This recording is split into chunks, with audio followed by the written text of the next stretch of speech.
Oui, nous sommes au Muséum d'Histoire Naturelle à Paris, mais Anthony Morel s'est déplacé. Bonjour Anthony. Bonjour Jean-Jacques. Vous êtes venu. Ah mais ici. attendez, c'est un de mes endroits préférés à Paris. J'adore la galerie de l'Évolution. Regardez l'image. Si vous êtes sur RMC Découverte, regardez ce plan large de la grande galerie. Non mais c'est juste magnifique. C'est magique. Avec le toit qui change en fonction de la luminosité. Ça nous change quand même du périphérique, hein, Jean-Jacques.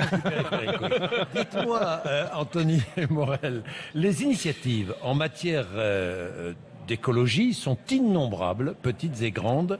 Et ce matin, vous nous avez apporté une dalle mangeuse de pollution. Ouais. Vous avez introduit dans le musée un parpaing un peu spécial. Je pensais pas que ça passerait le contrôle de sécurité, mais finalement ça va. Effectivement, c'est-à-dire que demain, eh bien peut-être que nos routes, que nos trottoirs, que nos parkings avaleront la pollution et nous permettront de mieux respirer. C'est le principe de cette dalle.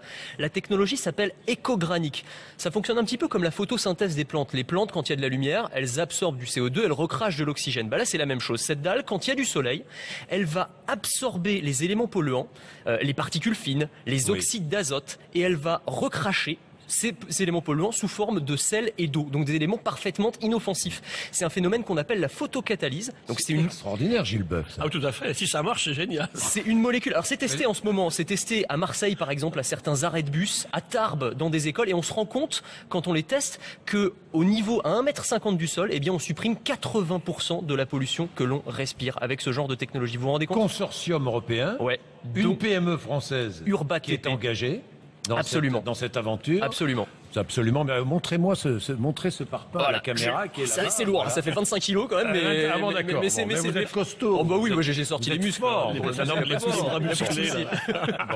Alors on voit même apparaître, sur le même principe, des murs dépolluants capables d'avaler les éléments toxiques contenus dans l'air. Oui, alors particulièrement à Mexico, vous savez que c'est l'une des villes les plus polluées du monde, et on a mis en place des murs qui sont capables de manger, d'avaler la pollution, des murs fabriqués en ciment biodynamique, on appelle ça. C'est un peu le même principe que cette dalle. Quand il y a du soleil, il y en a pas mal à Mexico, ça absorbe la pollution et ça la recrache. Ils ont mis ça en place par exemple sur un mur d'hôpital, et ils se sont rendus compte que ce simple mur d'hôpital, à lui seul, il annule la pollution, l'effet polluant de 1000 voitures. Donc à l'année, et sur une ville de la taille de Mexico, vous vous rendez compte de ce que ça peut représenter.